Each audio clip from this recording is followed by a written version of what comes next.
Version కల్లా ఏం చెప్తాం సార్, ఈ యావత్ ఆంధ్రప్రదేశ్ తెలుగు భాష వచ్చిన ప్రతి ఒక్కరు కూడా చూశారు. ఇలాంటి వాళ్ళు ఏంటంటే సభ్య సమాజంలో ఉండడానికి ఇలా అనర్హులండి. ఈ బోరుగడ్డ అనే లాంటి వ్యక్తులు ఈ వ్యవస్థలో ఉండడానికి అనర్హులు. కాకపోతే ఏంటంటే మనకున్న చట్టాలు ఇవన్నీ అంత కఠినమైనవి లేవు కాబట్టి ఈ రోజు రోడ్ల మీద తిరుగుతున్నాడు విచ్చలవిడిగా. ఆయన మాట్లాడే మాటలు కానీ వ్యవహారాలు కానీ ఏం మాట్లాడినా ఆ రోజు వైసీపీ నాయకులందరూ కూడా చాలా ఎంజాయ్ చేశారు, నవ్వుకుంటూ హ్యాపీగా. మన మన పెద్దల ముందు అన్నట్టుగా చాలా ఒక బకరా దొరికాడులే అని చెప్పేసి అలాగే ఎంజాయ్ చేస్తూనే 5 సంవత్సరాల కాలంలో వారు విచ్చలవిడిగా ఊరి మీద వచ్చేసిన ఆంబోతులాగా ఊరి మీద వదిలేశారు. అమ్మ లేదు, అక్క లేదు, తండ్రి లేదు, తల్లి లేదు, అసలు మానవ సంబంధాలే లేనటువంటి ఒక మృగవాన్ని వదిలేశారనమాట. అంటే కనీసం ఆ రోజు వాళ్ళు కట్టడి చేసే అవకాశం ఉంది. ఆ కట్టడి చేసే అవకాశం ఉన్నప్పటికీ కూడా వాళ్ళు కనీసం ఏ ఒక్క చర్యలు ఏమీ తీసుకోలేనందువలన 5 సంవత్సరాలు విచ్చలవిడిగా తిరిగాడు.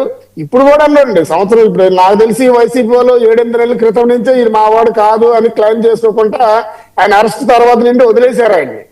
లేదంటే వాళ్ళకి ఇంటర్నల్ గా అందించే సపోర్ట్ లో ఆయన జైల్లో ఉండేటప్పుడు ఆ బెయిల్ కి కావాల్సినటువంటి సహాయ సహకారాలు అన్ని కూడా వైసీపీ వాళ్ళే అందించారని చెప్పేసి గతంలో ఈ బోరుగడ్డ అనేవాడు చెప్పాడు.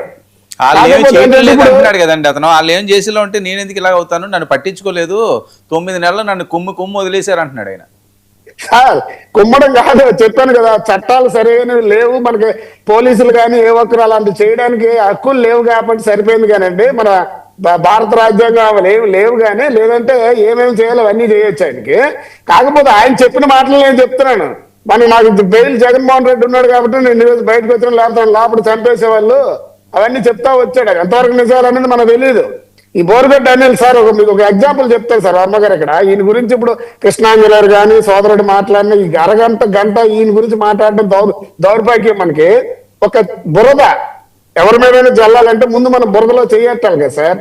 ఆ బురద జల్లేటప్పుడు ఎదుటోళ్ళ మీద పడతాదా లేదా అనేది అది గ్యారంటీ లేదు. కానీ ఎవరైతే జల్లాలనుకుంటే వాడు చేయమట్టుగా బురదలో మునిగిపోద్ది. ఆ రకంగా ఈ వైసీపీ వాళ్ళు బురదలో మునిగిపోయింది. ఈ బోరుగడ్డ అనిల్ లాంటి వాళ్ళు, లేదంటే రకరకాల వ్యక్తులు వీళ్ళందరికీ కూడా ఎంకరేజ్ చేస్తూ వ్యవస్థను పూర్తిగా ఏంటంటే రాజకీయాలు అంటే బూతులే అన్న విధంగా 5 సంవత్సరాలు తీసుకెళ్లడం జరిగింది. ఈ రోజు కూటమి ప్రభుత్వం వచ్చిన తర్వాత ఇట్లన్నిటికీ బ్రేకులు పడ్డాయి. చాలా మంది మీరు ఈ రోజు టీవీ డిబేట్ లో చూడండి, భాష మారింది. ఆ అలవాటున ఒక్కోసారి ఫ్లోలో అక్కడక్కడ పడుతున్నాయి. కానీ ఇప్పుడు మార్చుకోవడానికి ప్రతి ఒక్క స్పోక్స్ పర్సన్ కూడా, లేదంటే రాజకీయ నాయకుడు కూడా కొంచెం ఒళ్ళు దగ్గర పెట్టుకొని మాట్లాడుతున్నారు. ఈ మధ్యన అబ్జర్వ్ చేయండి.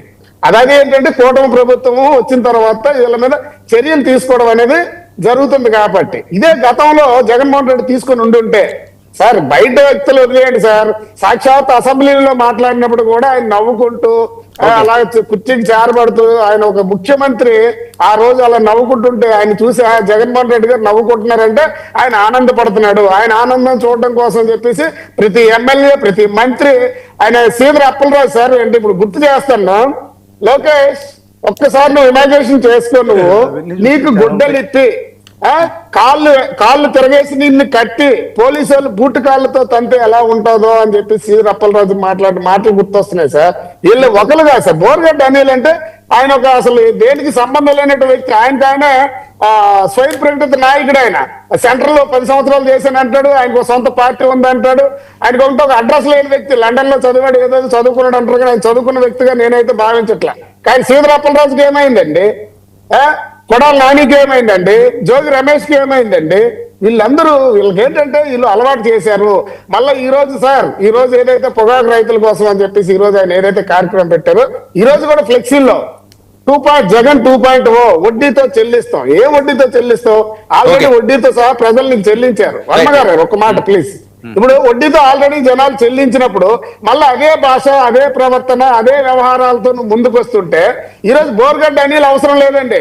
ఆ వైఎస్ఆర్సీపీ పార్టీ చెడిపోవడానికి జగన్మోహన్ రెడ్డి ఒక్కడు చాలండి. ఇలాంటి వీటిని ప్రోత్సహిస్తూ వైఎస్ రాజశేఖర రెడ్డి గారు ఫోటో తీసి ఈ రోజు అయితే అందులో ఉన్న ప్లే కార్డులో ఉన్నది ఎవరో తెలుసండి? రాజారెడ్డి గారు, జగన్మోహన్ రెడ్డి గారు. అంటే రాజశేఖర రెడ్డి వీళ్ళకి పనికిరారు. ఎందుకంటే ఆయన ఎంతో కొంత ఈ రాష్ట్రానికి మేలు చేశాడు కాబట్టి ఆయన మంచిది కాదు. వాళ్ళ తాతని పక్కన పెట్టి ఈ రోజు ఫ్లెక్సీల్లో 2.0 మళ్ళా వస్తే వడ్డీతో తీస్తే మళ్ళా పరా ఏంటి సార్ ఎక్కడికి వెళ్తున్నాం సార్ ఇది ఇంత Okay, దౌర్భాగ్యమైన పరిస్థితిలో ఉంటే Right. రాష్ట్రంలో ఇంకా చాలా వ్యవహారాలు ఉన్నాయండి వర్మ గారు. ఓకే ఈయన థ్యాంక్స్ చెప్తున్నాడు, ఎందుకు థ్యాంక్స్ చెప్తున్నాడు అడుగుతూ ఉండండి. ఏంటి మసూదన్ రెడ్డి గారు థ్యాంక్స్ చెప్తున్నాడు, అసలు ఏంటి బోర్డు గట్ట కథ ఏంటి? డైరెక్ట్గా జగన్మోహన్ రెడ్డి గారు ఇంటికి వెళ్ళి కూర్చుంటున్నాడు ఆయన. వర్మ గారు, ముందుగా మీకు ప్యానెల్లో ఉన్నటువంటి పెద్దలు అన్న కృష్ణ గారికి, సత్యదేవ్ ప్రసాద్ గారికి, అదేవిధంగా సురేష్ గారికి, వీక్షిస్తున్నటువంటి ప్రజలకి 99 యాజమాన్యానికి శుభ సాయంత్రం.